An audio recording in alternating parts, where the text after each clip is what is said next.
Mara Beltran arrived in San Lazaro on the tail end of summer, walking down from the bus stop with a leather suitcase in one hand and an oblong wooden case in the other. The seas smelled of wet copper and salt, and around her, the pastel-painted houses and sun-bleached fishing boats seemed to pulse in the heat. No one knew quite what to make of the new school teacher. She was young, plainly dressed, with hair the color of dark coffee, and she spoke not a word. People first assumed it was shyness or the unfamiliar taste of the local dialect on her tongue, but on her first day at the one-room schoolhouse, when an eager student asked, "Teacher, where did you come from?" Mara only smiled and wrote on the blackboard, "I am mute, but I will listen to everything you say." From that moment forward, the villagers called her La Maestra Colada, the quiet teacher. Mara's silence, far from inhibiting her, coaxed attentiveness from the children. She taught arithmetic with seashells, geography with wind-beaten maps, and history by arranging driftwood figures in battles upon sandy desks. Her hands fluttered constantly, pointing, tracing, sculpting meaning out of the air. The children learned to read her gestures the way sailors read clouds. Yet Mara understood that adults were harder pupils. In San Lazaro, people nursed their troubles like hidden bruises. The fisherman who fell silent after losing his brother at sea, the young woman who dreaded the arranged marriage waiting for her, the mayor whose debts mounted faster than the tides. They shared small talk at the market stalls, but they carried their true concerns home, where they echoed like unlatched shutters in the wind. On her third week, Mara climbed the cliffs above the village at sunset. She opened a wooden case and removed a lamp, a linen screen, and dozens of jointed silhouettes cut from thin mahogany. The sun hovered just above the horizon, its red light glancing off the screen. With the lamp positioned behind her, Mara lifted two puppets and began to move them. Their shadows stretched vast against the glowing cloth, black forms on a canvas of molten gold. Below, where the cliffs sloped to the cove, villagers gathered each evening to watch the sky bleed into the water. That night, a few looked up and noticed a theater in the heavens, stark figures dancing in the hollow of the sun. They recognized a fisherman, line taut, and a sleek barracuda that snapped it. They saw the fisherman bow his head, then straighten, tie a stronger knot, and cast again. Children gasped as the puppet barracuda leapt. The fisherman held fast and hauled his shimmering prize onto an imagined deck. When the sun slipped beneath the water's edge, the screen went dark. Mara packed her puppets, offered a shy bow to the invisible audience, and descended the cliff path. By breakfast, the village was humming. "Did you see it, like spirits in the light?" "A woman, surely." "Look at those hands." Everyone speculated, yet no one possessed proof. Mara taught her lessons, accepted thanks for correcting sums, and said nothing. The following dusk, she returned to the cliff. Again, the lamp, the screen, the silhouettes. This time, a mother sea turtle crawling toward shore while gulls attacked her hatchlings. A child turtle, separated, found refuge beneath a rock. The gulls departed, and the mother returned, guiding the last hatchling safely to water. The moral glowed as plainly as the burning sky. Even the vulnerable can survive with little help. Word circulated like wind through rigging. By the third night, half the village waited on the sand. They brought blankets, baskets of bread, bottles of sweet wine. They watched the cliff face where a single ivory rectangle floated between crimson sky and jagged stone. Mara offered a new story. A young woman weighed down by an anchor until she faced the source of her fear and, in confronting it, rose as buoyant as driftwood on a wave. In the days that followed, people began to speak of their troubles aloud. Not to Mara, who asked for none of it, but to each other. The fisherman Miguel confessed to his wife that he worried he would never earn enough to replace his broken outboard motor. Rosa, the baker's daughter, admitted she wanted to apprentice in the city rather than marry the cooper's son. Even Mayor Ordonez revealed to his sister that debts had grown in secret, forming a reef of unpaid invoices beneath the calm surface of his reputation. Mara listened. When villagers assumed she could not hear because she did not answer with speech, they talked openly near her. At the market, at the well, outside the schoolhouse, griefs floated on conversational currents until they reached her quiet shore. She never interrupted, never betrayed that she understood, yet each night a shadow tale offered guidance for a particular anguish. One evening she depicted a boatman, harried by storms, who discovered that by redistributing weight in his vessel, he could carve the water more cleanly and outrun the gale. Afterward, Miguel approached the carpenter to negotiate installment payments for a sturdier engine. Another night, she showed a girl who traded a golden bangle for a map, then followed that map to a lighthouse where her future waited in bright beams. Rosa was on the morning ferry the next week.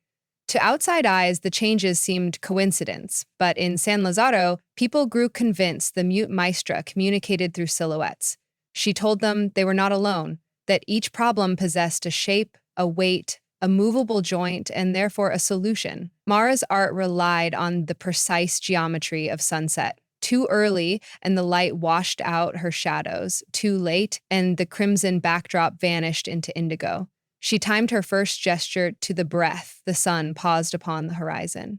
Children raced through the streets each evening shouting, La sombra, la sombra!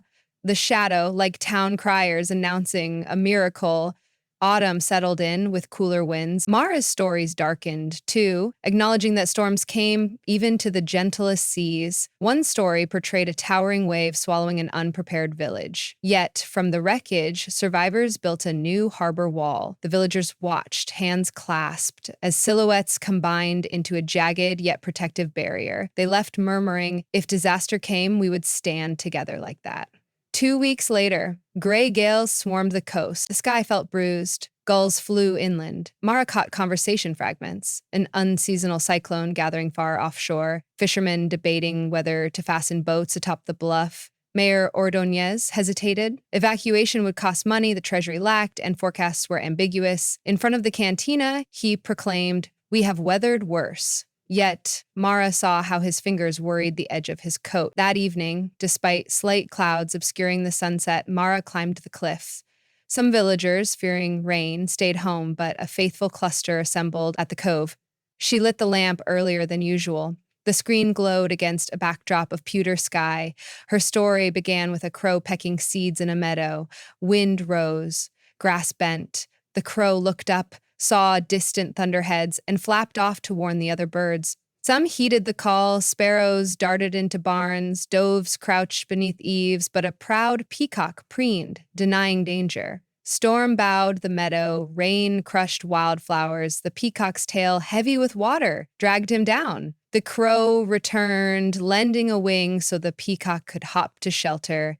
Together they watched the tempest pass. When dawn arrived, the peacock's colors glistened brighter for the washing. The villagers traded looks. They dispersed quietly. In private corners, they debated, was the crow the teacher, imploring them to act? Was the peacock the mayor, weighted by pride? By morning, fishermen were dragging nets inland, mothers nailing shutters. But the mayor still hesitated. No recall of their budget could cover large-scale preparations. Just after midday, Mara stepped into his office. She carried a single puppet, the crow. Gently, she set it atop his papers. Ordonez, cheeks sagging with exhaustion, stared. "You want to say something," he murmured. Mara nodded. She pointed at the puppet, then at a map of the waterfront, then tapped urgently on the windowsill, where wind now whistled. Ordonez swallowed. "We have no reserves," he whispered, half to himself. She opened her ledger-sized lesson notebook and wrote, "Your villagers are the reserve." The mayor read it 3 times.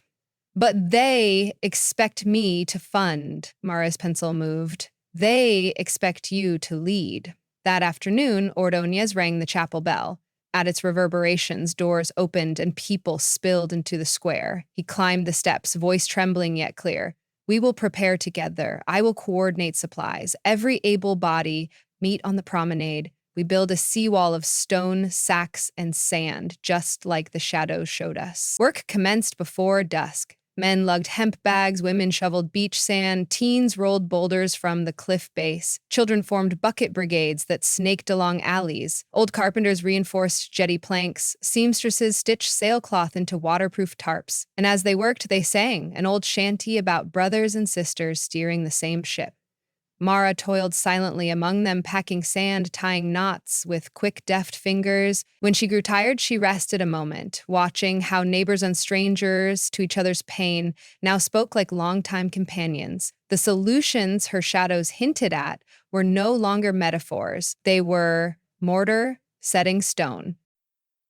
Night smothered the sky. Storm clouds blotted even the moon. Lightning flashed out at sea, revealing a monstrous wall of water marching landward. Yet the villagers labored on, guided by lanterns. At length, the mayor shouted, "Fall back! Take cover!" They crowded behind the makeshift seawall, hearts rattling. A roar approached, the undecipherable language of oceanic fury. The first wave struck. Pebbles rattled against the sandbags. Water sprayed 20 feet high, but the wall held. A second, mightier wave boomed. A crack spidered across central sacks. A geyser hissed through. Miguel the fisherman leapt forward, jamming oars into the breach. Others piled new bags until the hole sealed. For 2 hours, the sea assaulted them, each wave a battering ram, fueled by wind. And each time, when spray settled, the wall still stood, though trembling. Just before dawn, the storm veered north. Clouds unraveled, revealing a bruised violet sky. The villagers remained braced until finally the ocean hushed, its rage spent. Sunlight crept over the horizon, a color less fiery than usual, filtered through haze, but it was sunrise all the same. A collective cry rose, half prayer, half triumph. Families embraced. People inspected damages. One smashed hull, a few flooded cellars, but houses stood. No one was lost. They turned to Mara, who sat on a toppled crate, soaked, mud-streaked, her silent smile warmer than the timid sun. She lifted her hands, shook them in the air. Applause for everyone present. They laughed and clapped back until palms stung, tears mingling with salt water on their cheeks. The mayor approached her. He looked older by years, yet lighter. "Your shadows saved us," he said. Mara shook her head. She pointed, not to herself, but to the crowd. Ordóñez nodded, understanding. Then he asked softly, "Will you ever tell us your own story?" Mara met his gaze, hesitant. Few knew how she'd lost her voice, some illness as a child, or so rumor said. She withdrew a small, seldom-used puppet. A nightingale perched on a broken branch. Holding it against the paling sky, she moved its beak, but no sound came. Then she detached the branch, replaced it with a fresh blossom, and let the nightingale hop toward the sunrise. Around her, villagers watched, breath held. They read in the gesture a promise. Even the silenced can sing, given a different instrument. Months passed. Repairs became improvements. Sandbags turned to quarried stone, reinforced with mortar. The seawall curved gracefully like an arm protecting the cove. Tourists who visited in spring admired its craftsmanship, unaware of the midnight storm that had forged it. Mara's nightly performances continued, though now staged on a low platform at the edge of the plaza, so elders didn't need to climb the cliff path. Children painted the screen's frame with bright fish and swirling currents. A collective ritual emerged. When church bells tolled vespers, market stalls shuttered, lanterns were lit, and villagers gathered to see what new parable their maestra would unveil.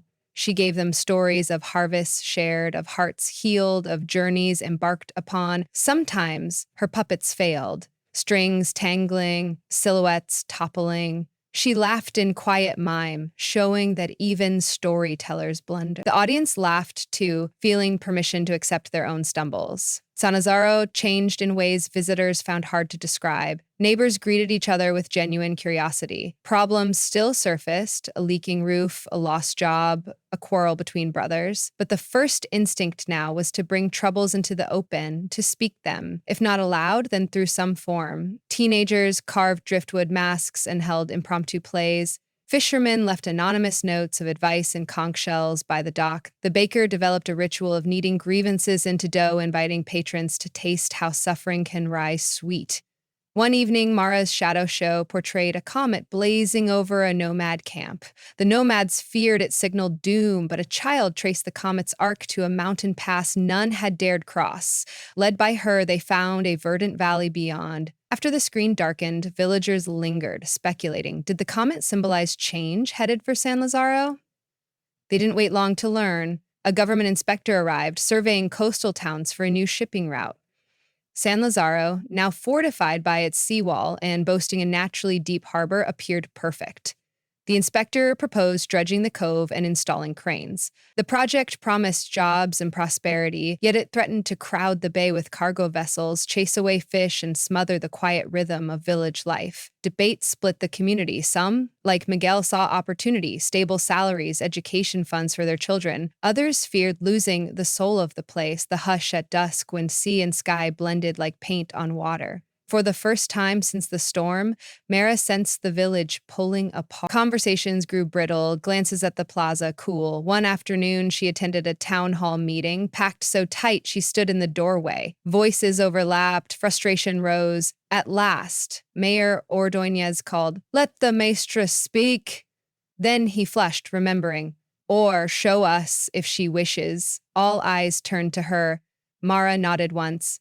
She walked to the front and opened the familiar wooden case. Noon's sunlight spilled across the floor, too bright for shadows, but she found an unlit corner. With a traveling lamp, she conjured a small circle of amber light on the wall. Her new story unfolded. A bay ringed by trees where herons nested. A merchant ship arrived, dropping anchor. The ship delivered many goods, spices, silk, books, and villagers thrived. But more ships followed, fouling water until herons scattered. The village became rich, yet restless. People missed the heron's dawn cries. One dawn, a child climbed the tallest mast, unfurled a sail painted like a great bird. Herons circled, curious. The village responded by designating half the bay a refuge, barring ships from that crescent. Trade slowed but steadied. Herons returned. Balance was reclaimed.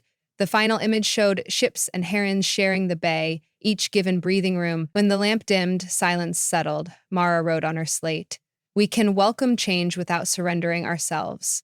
Debate resumed, tempered now by the lesson. Over days, they drafted a proposal, a limited port on the far side of the peninsula, leaving the cove untouched.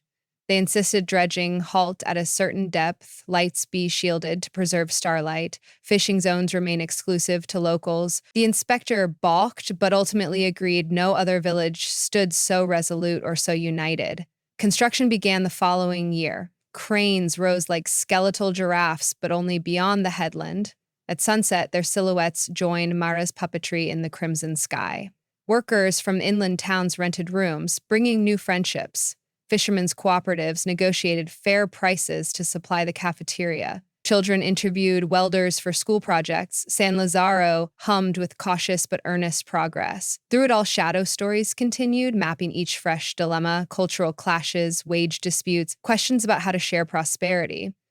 Villagers returned after work to watch black paper figures stride across blazing horizons, reminding them that even complexities cast shapes that hands and hearts could rearrange. Years later, scholars visited to study the San Lazaro model of community storytelling. They published papers on participatory governance, collective art therapy, and the neurocognitive impact of shadow imagery.